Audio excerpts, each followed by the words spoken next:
நேயர்களே, இப்போது நாம் பார்க்க போகும் திரை விமர்சனம் பூமர் அங்கிள். பூமர் அங்கிள் படத்தில் யோகி பாபு, ஓவியா, ரோபோ சங்கர், சேஷு மற்றும் பலர் நடித்திருக்கிறார்கள். கதை, திரைக்கதை, வசனம் எழுதியிருப்பவர் தில்லை.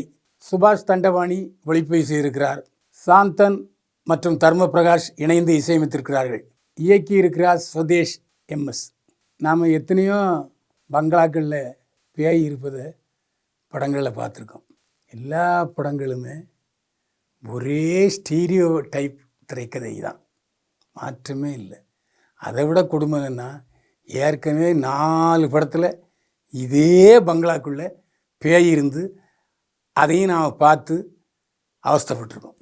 இது 7வது படமோ 8வது படமோ தெரியல, அதே பங்களா, அதே பங்களாக்குள்ளே பேய், ஏன் பேய் வருது, அதே கதை. இவனா இப்போ 4 தலைமுறைக்கு முன்னால் வந்து செத்துருப்பான், அந்த பேய் உள்ளே இருக்கும், இவங்க வருவாங்க, மனிதர்கள் மாதிரியே நடமாட்டம் இருக்கும். கடைசியில் பார்த்தா இவங்கெல்லாம் பேயின்னு சொல்லுவாங்க. இதுதான் பூமர் அங்கிள் படத்தினுடைய கதை. யோகி பாபு நிறைய சீன்கள் வர்றாரு. கவுண்டமணி பாணியில் எதிரிகளை கச்சா முச்சான்னு மானாவரியாக திட்டி விட்டு வசனம் பேசுகிறாரு. ஓவியா 4 காட்சிகளில் வந்தாலும் கொஞ்சம் நடிப்பை காட்டுறாரோ இல்லையோ, 32 பற்களையும் காட்டுகிறார், உடம்பையும் காட்டுகிறார், மார்பையும் காட்டுகிறார். நடித்தாரான்னா அது கேள்விக்குறி. பூமர் அங்கிளாக ரோபோ சங்கர் வருகிறார். காட்டு கத்தல் கத்துறாரு. ஆனால் அவருடைய கத்தல் காதில் விழுகிறதே தவிர நமக்கு காமெடி வரவே இல்லை. இந்த படத்தில் தங்கத்துறை, சேஷு என்று நிறைய காமெடி நடிகர்கள் நடித்திருக்கிறார்கள். அத்தனை பேரையும் இந்த டைரக்டர் கிரிமினல் வேஸ்ட் பண்ணியிருக்கார். நன்றாக நடிக்கக்கூடிய திறமையுள்ள காமெடி நடிகர்கள், பல படங்களில் நம்மை சந்தோஷப்படுத்திய நடிகர்கள், யாரையுமே சரியாக வேலை வாங்கலை டைரக்டர். அது காரணம் டைரக்டருடைய குற்றம்தான். இந்த படத்தில் வழக்கம் போல் இந்த பேய் படங்கள் வரும் மாதிரி இவர் தான் இதை கண்டுபிடிச்சார், இதுதான் இந்த மிஷினு, இதை வச்சு தான் அவங்கள இது பண்ணணும், இப்படி சொல்லும்போது நமக்கு வயிற்றுச்சலாக இருக்குது. ஏண்டா உயிரை வாங்கிங்களா பாவிகளா, நல்ல கதையை தேர்ந்தெடுக்கப்படாதாப்பா. ஏற்கனவே தமிழ் சினிமா படத்தில் வர்ற படங்கள் எல்லாமே மொக்க படங்களாக வந்துக்கிட்டு இருக்குது. இதில் வேறு எப்படியும் 1 கோடி 1.5 கோடி ரூபா ஆயிருக்கும் வச்சுங்க, நம்ம கணக்குப்படி பூரா வேஸ்ட் தானே.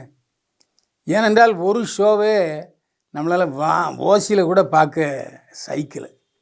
இப்போ காசு கொடுத்து பார்க்குறவன், அதுவும் 200 ரூபா கொடுத்து பார்க்குறவன் என்ன நினைப்பான், மானவரையாக திட்டிட்டு போயிடுவான், சாபம்ன்றது கூட போகலாம். ஒளிப்பதிவு ரொம்ப சுமார்.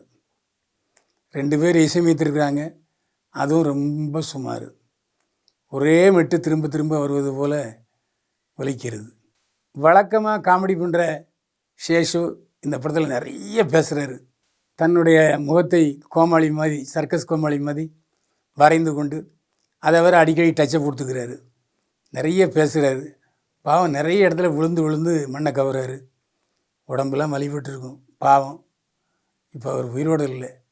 அவர் தன்னுடைய இதய நோயை வைத்து கொண்டு எத்தனை இடத்துல அடி வாங்கி விழுகிறாரு. இதெல்லாம் பாவமாக இருக்குது. ஆனால் நல்ல காமெடி நடிகர் சேஷுவை போன்றவர்கள், தங்கத்துறை போன்றவர்கள், ரோபோ சங்கரை போன்றவர்களை வேஸ்ட் செஞ்சுருக்காங்கன்னு நினைக்கும் போது நமக்கு ரொம்ப கஷ்டமாக இருக்குது. பூமர் அங்கிள் வெயில் நிறைய இருக்கா பார்த்தீங்களா, அதனால் ஒரு 3 மணி நேரம் ஜாலியாக ஏசியில் உட்காந்துட்டு கொரட்டை விட்டு தூங்கிட்டு வர்றதுன்னா பூமர் அங்கிள் படம் ஓடும் தியேட்டருக்கு போங்க. மற்றபடி சொல்கிறதுக்கு ஒன்றும் இல்லை. பூமர் அங்கிள் பைல்வான் பார்வையில் 100க்கு 35 மதிப்பெண்கள். மீண்டும் சந்திப்போம். வாழ்க வளமுடன்.